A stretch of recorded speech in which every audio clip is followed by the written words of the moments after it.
नमस्कार मित्रों, अष्टावक्र गीता के अध्याय 2 में आज श्लोक 13 से 35 के बारे में चर्चा करेंगे।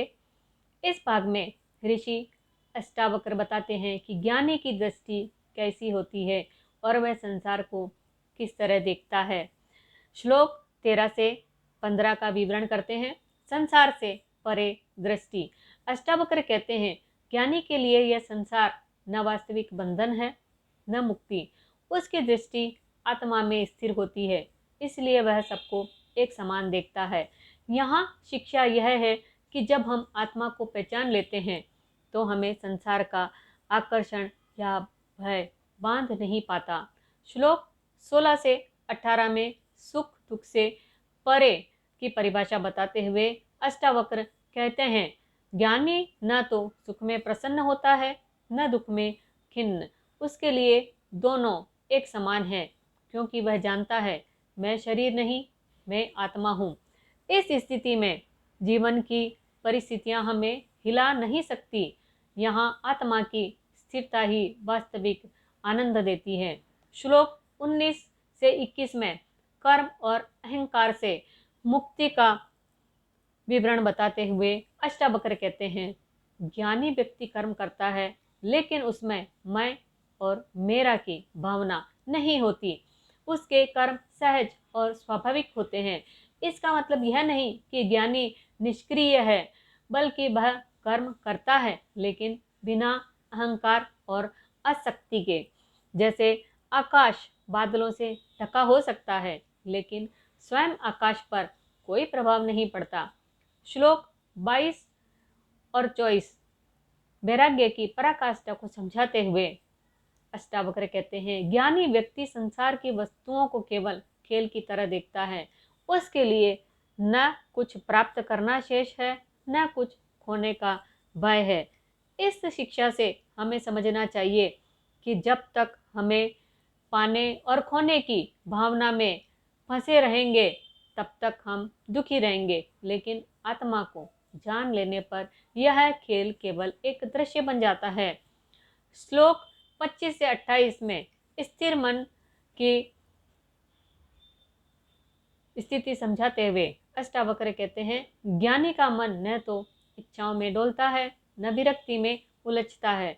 उसकी दृष्टि सदा आत्मा पर टिकी रहती है।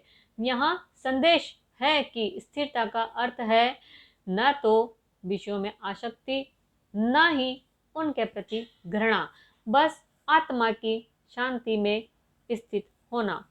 श्लोक 29 से 31 में मुक्त पुरुष की पहचान बताते हुए अष्टावक्र कहते हैं, मुक्त पुरुष भीतर और बाहर सबको समान देखता है।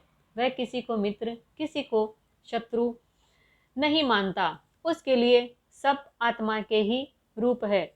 यह दृष्टि बहुत ऊंची है। इससे हमें समझ आता है कि सच्ची भावना और ज्ञान का फल है समानता की दृष्टि। श्लोक 32 से 35 में आत्मा का आनंद समझाते हुए अष्टावक्र कहते हैं, ज्ञानी व्यक्ति न तो संसार से भागता है न उसमें फंसता है। वह आत्मा के आनंद में स्थित रहता है। उसके लिए यही परम मुक्ति है। अंत में शिक्षा यह है कि मुक्ति कहीं बाहर नहीं बल्कि हमारी अपनी आत्मा में है। जब हम अपनी सच्ची पहचान जान लेते हैं तो यही जीवन मुक्त और आनंदमय हो जाता है। सारांश पर थोड़ी दृष्टि घुमा लेते हैं। दोस्तों, अध्याय 2 के श्लोक 13 से 35 का मुख्य संदेश यह है कि ज्ञानी सुख दुख और बंधन मुक्ति से परे होता है। कर्म अहंकार रहित और सहज होते हैं। उसके लिए संसार केवल एक खेल है और उसकी वास्तविक स्थिति है आत्मा का शुद्ध आनंद। यह भाग हमें प्रेरित करता है कि हम अपनी पहचान आत्मा के रूप में करें ताकि जीवन में शांति और स्वतंत्रता का अनुभव हो सके।